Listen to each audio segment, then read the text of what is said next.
So in this video, I'd like to do a slightly more complex calculation using the work energy theorem, just to kind of show you how powerful it is. So here's a pretty ridiculous example. So say there's a block that's sliding down a ramp, and I'm pushing the block with a force of, let's say, 80 newtons. And let's say that this distance, this hypotenuse distance here, let's say that's equal to 5 meters. And let's say also that there's a force of friction along this ramp, and the force of friction is 10 newtons in the opposite direction.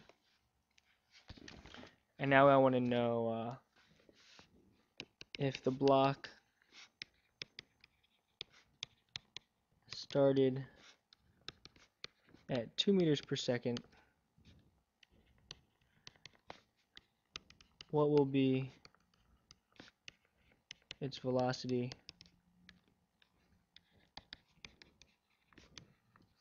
at the end of the ramp.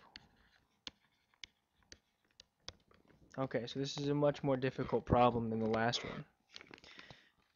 And again, what we basically need to do is find the net work and use that to find the change in kinetic energy, and then go from there. And let's say that this distance up here is let's make this 3 meters. Sure, 3 meters. It's going to be this height. And then the mass of this box will be, or the block will be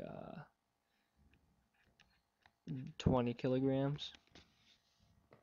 Okay, so in this example, what we're going to do is we're going to find the work done by all the forces and then add them up. So let's figure out the work done by me. Okay, so I have a force of 80 newtons, and I'm applying that over 5 meters, which means that I will exert 400 joules of work on the block. The work of friction, well, friction always goes against the motion of an object, so that's going to be negative 10 newtons, right? I can even write that in the problem to help you guys out. Negative 10 newtons across those 5 meters, and that's going to give me negative 50 joules. And with friction, what it's saying is that when I push the block, that's when I can feel that friction, right? I can feel something pushing against me. And so however far I'm pushing the object will be how far the force of friction is going against my motion, pushing against me. And then there's one last force here, so it's going to be the work done by gravity. Remember that this ramp is sloped, so it's going to go from a higher position to a lower position, right? So gravity can actually act on this thing, and we'll say that the force of gravity will be, right, the mass, so it's going to be 20 kilograms times the acceleration due to gravity, 9.81 meters per second squared, times the distance over which it's acting, right, so 3 meters.